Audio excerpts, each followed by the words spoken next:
Brutal holiday storm. Now over 50 people are reported dead. Nearly 30 of those deaths happened in New York State alone. The governor is calling the storm the blizzard of the century as the Buffalo area remains paralyzed from nearly 4 feet of snow. Mona Kozar-Abdi is there.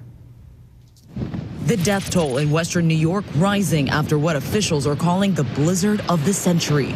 A winter nightmare unfolding, at least 51 dead nationwide, 29 in New York State alone. Roads still impassable, forklifts used to clear vehicles. This blizzard is the one for the ages. Wanda Brown Steele's daughter, among one of the victims, found dead in her car after the snow rapidly piled up. It's so easy to ask yourself, why, God? Why? Emergency responders in Buffalo fighting multiple house fires, leaving crews in a dangerous battle with both fire and ice. More than 50 inches of snow have fallen in Buffalo over the past 3 days. In many neighborhoods, residents now turning to one another for life-saving help. I'm coming. Buffalo resident Shakira Autry took to social media after she heard 64-year-old Joseph White in distress outside her home and brought him inside on Sunday. I found him screaming for help. When I looked out the window, he was getting blowed up and down the street. It was out of control. Autry updating social media in a second video. All right, what vehicle am I getting? I'm going taking White to the emergency room of Erie County Medical Center on Sunday with the help of strangers. And one mother with no electricity, desperate to keep her baby alive when his ventilator suddenly stopped. Speaking to our ABC station, WKBW. I was sitting there literally crying, wishing someone would just knock on my door, literally. And, you know, if they said they knocked and no one was there, if they knew a mother and father and child were in there, they should have broke the door down. We were in there. We needed help. Shahida Muhammad and her husband manually administered breaths to their infant for 2 days until Good Samaritans came to their aid. And elsewhere in the city, longtime residents opening up their homes to these visitors from half a world away after a knock on their door. They said, we're part of a tour group from South Korea, and we have 10 people in our vehicle. And I said, get all of them inside our house right now. Wow, Mona, these stories, unbelievable. And Mona joins us live now from Buffalo. And Mona, how are they handling search and rescue efforts right now with more snow on the way? Well, Diane, right now, search and rescue teams are in a better position than they were just days ago. Yesterday, we saw state troopers in the area on snowmobiles doing welfare checks. We heard officials ask people to check on their neighbors. Now, unfortunately, this is why we're seeing the death toll climbing, because they're able to maneuver and navigate the streets a lot more. We're hearing that victims have been found in their cars. Victims have been found in snowbanks.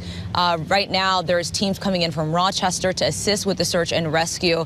At one point, though, there were no emergency crews. And for the first time in Buffalo's history, we saw all of their fire trucks stuck in the snow, and there were even the rescuers needing rescue. But even then, they were still able to do over 500 rescues. So the search and rescue effort is still ongoing right now, but they are definitely in a better position, Diane.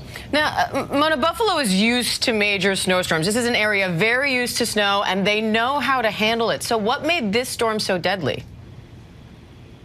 That is a good question. There's the weather aspect of it, where it was just a combination of the low temperatures with the frozen precipitation, the lake effect snow, so all that together.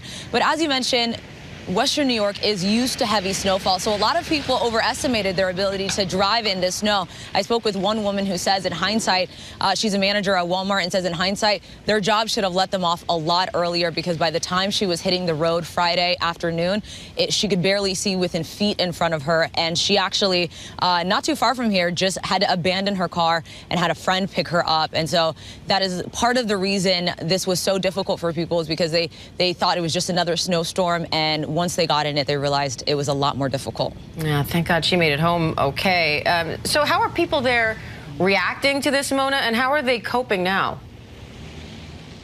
That's a good question. So people here, I mean, you heard some of the stories where neighbors are literally opening their doors to strangers and helping each other out. Officials are asking people to just check on your neighbors, and that is what they were doing because some search and rescue efforts weren't able to get to people on time. We heard people post Facebook messages when they needed life-saving emergency help, and people were just responding. The woman that I was telling you about that got stuck here, she came to get her car back yesterday, and it was just her and her friend with a shovel. They were at it for about a few minutes, and then these guys just driving around asking people if they needed help came by, and they were able to get her car out of the snow, and then they went to go get her friend's car out of the snow. So I can't understate how incredible it is to see the community of this greater Buffalo area come together and help out complete strangers, because again, at one point that help wasn't coming from officials. Yeah, the one bright spot in tragedies like this is that seeing neighbors helping neighbors in ways you sometimes can't even imagine. Mona Kozar Abdi, we appreciate it, friends. Stay safe.